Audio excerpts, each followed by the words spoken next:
नमस्कार, मैं सोनल गुप्ता, सहायक आचार्य एमएचए गवर्नमेंट कॉलेज डीग। हमने अपने पूर्व व्याख्यान में अभिज्ञान शाकुंतलम की संक्षिप्त कथा वस्तु का अध्ययन किया था। आज हम अपने इस व्याख्यान में अभिज्ञान शाकुंतलम के प्रथम अंक के कुछ महत्वपूर्ण श्लोकों का अध्ययन करेंगे। प्रस्तुत श्लोक अभिज्ञान शाकुंतलम के प्रथम अंक का प्रथम श्लोक है। वस्तुतः नाटक के निर्विघ्न समाप्ति के लिए सर्वप्रथम जो देव स्तुति की जाती है उसे मंगलाचरण कहते हैं। संस्कृत साहित्य के काव्यों और नाटकों का प्रारंभ प्राय इसी प्रकार के श्लोकों के द्वारा किया जाता है। ये मंगलाचरणात्मक पद प्राय 3 प्रकार के होते हैं: आशीर्वादात्मक, नमस्कारात्मक और वस्तु निर्देशात्मक। प्रस्तुत मंगलाचार में अष्टमूर्ति भगवान शिव से प्रार्थना की गई है कि वह सभ्य सामाजिकों एवं नट आदिकों की रक्षा करे। या सृष्टि सृष्टु आध्या वहति विधि हुतम या हवि या च होत्री वेदे कालम विद्धता श्रुति विषय गुणा या स्थिता व्याप्य विश्वम याम आहु सर्वबीज प्रकृति इति यया प्राणिनः प्राणवन्तः प्रत्यक्षाभि प्रपन्न तनुभिः अवतु वह ताभि अस्ताभि ईशः। या अर्थात जो सृष्टि यानी रचना है, सृष्टु अर्थात ब्रह्मा जी की, आद्य यानी सर्वप्रथम, जो ब्रह्मा जी की सर्वप्रथम रचना है, यह जो विधाता की प्रथम सृष्टि है। विधि हुतम या हर्व्य च होत्री, विधि हुतम यानी जो विधि पूर्वक हवन की गई, वहती यानी ले जाती है, यानी विधि पूर्वक हवन की गई हवी सामग्री को जो देवताओं तक ले जाती है। होत्री जो हवन करने वाली है। ये द्वे कालम विद्धता, जो दो काल यानी समय का, विद्धता यानी विधान करती है, अर्थात जो सूर्य और चंद्रमयी मूर्ति हैं। श्रुति विषय गुणा, श्रुति विषय गुणा अर्थात श्रवणेन्द्रियों द्वारा ग्रहण करने योग्य शब्द रूप गुण की आश्रयभूता। आकाश रूपी मूर्ति जो विश्वम यानी संसार को व्याप्य स्थिता, जो संसार को व्याप्त करके स्थिता यानी विद्यमान है। याम यानी जिसको, सर्व यानी सभी, बीज प्रकृति इति, बीज अर्थात अनादि बीजों का उत्पत्ति स्थल, आहु यानी कहा गया है।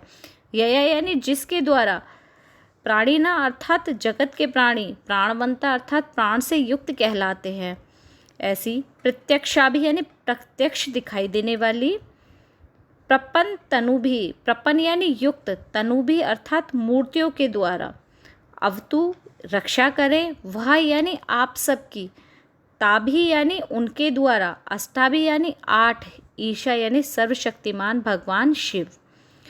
प्रस्तुत श्लोक में भगवान शिव से प्रार्थना की गई है कि जो सृष्टि की, जो ब्रह्मा जी की विधाता की प्रथम सृष्टि है, जो विधि विधान के अनुसार हवन की गई सामग्रियों को देवताओं के पास ले जाती है, जो हवन करने वाली है, जो 2 समय का विधान करने वाली सूर्य और चंद्रमयी मूर्ति हैं, जो श्रवणेन्द्रियों के विषय शब्द गुण के आश्रयभूता आकाश रूपी मूर्ति, जो संसार को व्याप्त करके विद्यमान है, जिसको सभी बीजों का कारण कहते हैं, जिसके द्वारा जगत के सभी प्राणी प्राणवान कहलाते हैं। इन उपयुक्त प्रत्यक्ष दिखाई देने वाली अष्ट मूर्तियों से युक्त समस्त जगत के स्वामी भगवान शिव आप सभी सामाजिकों एवं नराधिकों की रक्षा करें।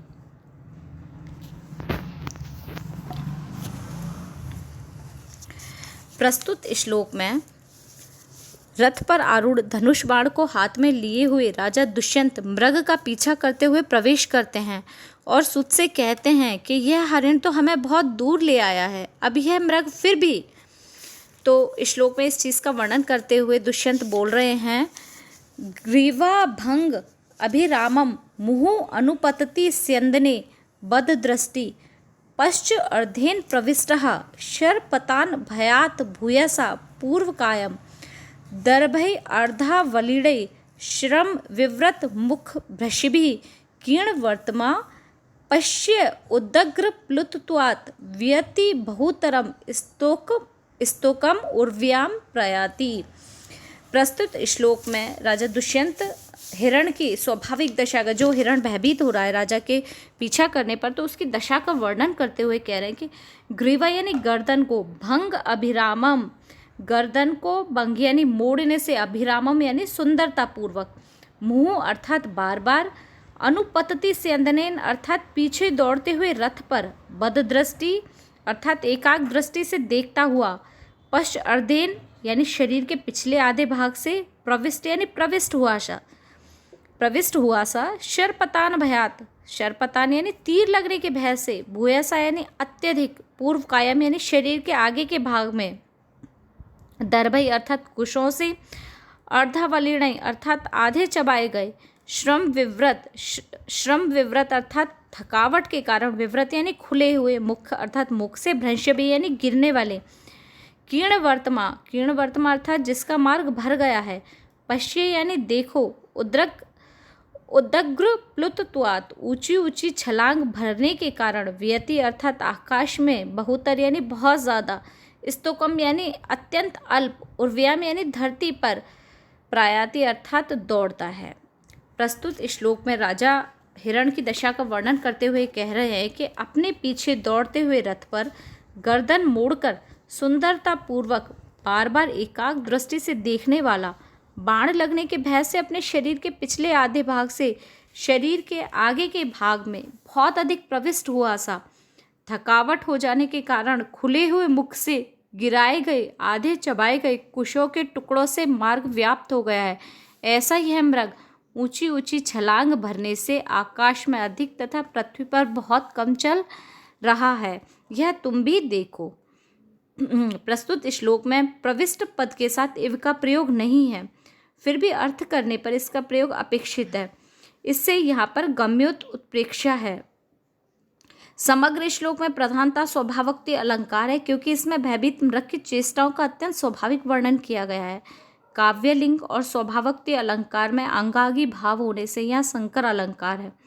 यह श्लोक भयानक रस का श्रेष्ठ उदाहरण है।